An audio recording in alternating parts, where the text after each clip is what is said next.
Hi పిల్లలు, అందరూ ఎలా ఉన్నారు? బాగున్నారా? నేను కూడా బాగున్నా. ఈరోజు ఒక ఎలిఫెంట్ కథ చెప్తాను, వినండి మరి.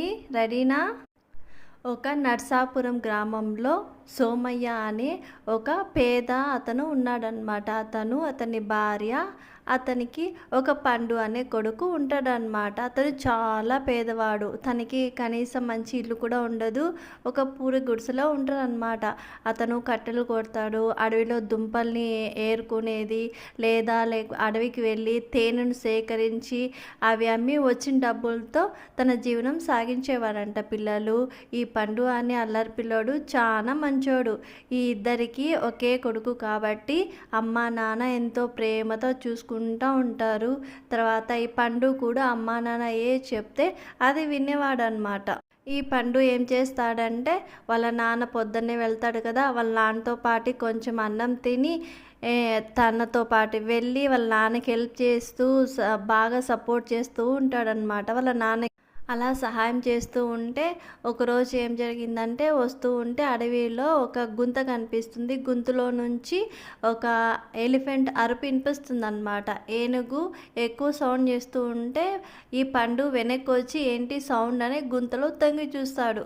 తొంగి చూస్తే అక్కడ ఏముందంటే చిన్న ఎలిఫెంట్ ఉంటుంది. అది వైట్ అనమాట, తెల్ల ఏనుగు. కనిపిస్తే తండ్రి దగ్గరికి వెళ్ళి, నాన్న గుంతలో ఏనుగు పడింది, ప్లీజ్ దాన్ని తీవా, మనం వెళ్దాం ఇంటికి అంటాడు. సరే అని కొడుకు అడిగాడు కదా అని చెప్పి వాళ్ళ నాన్న ఏం చేస్తాడంటే, చెట్టు ఆకుల్ని కొమ్మల్ని అన్నీ సేకరించి ఒక తాడులాగా చేసి ఆ ఏనుగుకి అందించి దాన్ని ఇద్దరు కలిసి ఎట్లో కొట్ట కష్టపడి బయటికి తీస్తారు పిల్లలు. తీస్తే ఇంకేముంది, ఇద్దరు సంతోషంగా, ఆ ఏనుగు ఎంతో సంతోషపడుతుంది, పండుని తొండంతో ఆశీర్వదిస్తుందన్నమాట.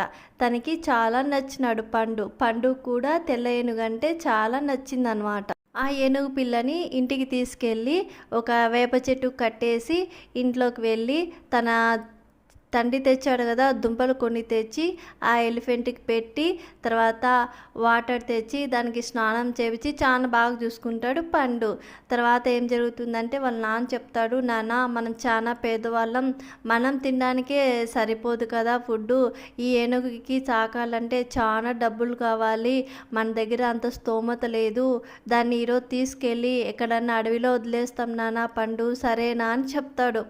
చేసేదేం లేక పండు సరే నాన్న, నువ్వు ఎలా చెప్తే అలానే అని ఆ చెట్టు దగ్గరికి పోయి ఏనుగు తాడు విప్పి ఏనుగుకి చెప్తాడు. ఏనుగు చెప్పింది విన్నావు కదా, మాకు అంత పరిస్థితి లేదు, మేము ఇంకా ఏం చేయలేక నేను వదిలేస్తున్నాం అడవిలో, ఎప్పుడన్నా నేను అడవికి వచ్చినప్పుడు నాతో మాట్లాడు నువ్వు, సరేనా అంటాడు పండు.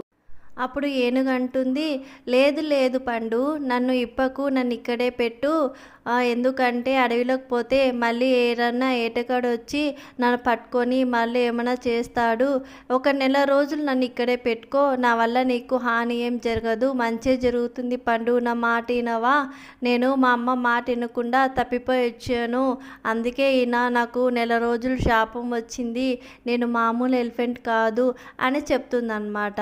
అవునా, సరే అని వాళ్ళ నాన్నకి చెప్దామని వెళ్తాడు. వాళ్ళ నాన్న వచ్చి, ఏమోలే వీడేదో చెప్తున్నాడని టేక్ ఇట్ ఈజీగా తీసుకుంటాడు పిల్లలు. తర్వాత ఏం జరిగిందంటే, ఒక వెలగపండు తెచ్చి పెట్టు దానికి అని అడుగుతుంది. ఇది రోజు ఒక ఎలగపండు తెచ్చి ఎలిఫెంట్కి పెడితే నేను అది నీకు మళ్ళీ ఇస్తాను అని చెప్తుందన్నమాట ఎలిఫెంట్. సరే అని ఒక వెలగపండు తెచ్చి నైట్ పెడతాడు. పొద్దున్నే అది ఎలా తినిందో అలాగే ఇచ్చేస్తుంది రిటర్న్. అప్పుడు వాళ్ళ నాన్న అంటాడు, నాన్న ఈ ఏనుగు ఒక్కటే వెలగపండు ఎలా తిన్నదో అలాగే వదిలేస్తుంది, వెళ్ళి దాన్ని పాడేయ అంటాడు. సరే అని పండు పడేయడానికి వెళ్తే అది అంటుంది, పండు ఆగు, పడేయకు, ఒకసారి దాన్ని పలగొట్టి చూడు అంటుంది. అంటే ఏంటమ్మా ఏంది దీంట్లో అని దాన్ని పలగొడితే అంత బంగారం ఉంటుంది. పిల్లలు చాలా ఆశ్చర్యపోతాడు. అరే ఏంటి ఇంత ఆశ్చర్యం అని పోయి వాళ్ళ నాన్నకు చూపిస్తాడు. చూసి వాళ్ళ నాన్న కూడా సంతోషపడతాడనమాట. అప్పుడు చెప్తుంది ఈ గుర్రం, నాకు రోజుకి ఎలగపండు పెట్టండి, నేను మీకు ఇలాగనే ఇస్తాను, మీరు ఎన్ని పెడితే నేను అన్ని ఇస్తాను అని చెప్తుంది ఎలిఫెంట్. సరే అని వాళ్ళు తిరిగి అడవిలోకి వెళ్ళి దుంపలను ఏరుకుంటే వాళ్ళకి నెలలో కేవలం 15 వెలగపండ్లు మాత్రమే దొరుకుతాయన్నమాట. అవి తెచ్చి దానికి ఇస్తే అవి తిరిగి బంగారం ఇస్తుంది. తర్వాతకి చెప్తుంది, నా టైం అయిపోయింది పండు, నేను ఇంకా వెళ్ళిపోతాను, జాగ్రత్త, నువ్వు చాలా మంచివాడివి, సహాయం చేసే గుణం నీకు ఎక్కువ ఉంది, నువ్వు ఇలాగే సహాయం చేస్తూ ఉండు, నీకు మేలే జరుగుతుంది ఎప్పటికైనా అని చెప్పేసి వాళ్ళ నాన్నని పండుని ఆశీర్వదించేసి ఎలిఫెంట్ ఆకాశంలో గాలికి ఎగురుకుంటూ వెళ్ళిపోతుంది. పిల్లలు, కథ ఎలా ఉంది? బాగుందా?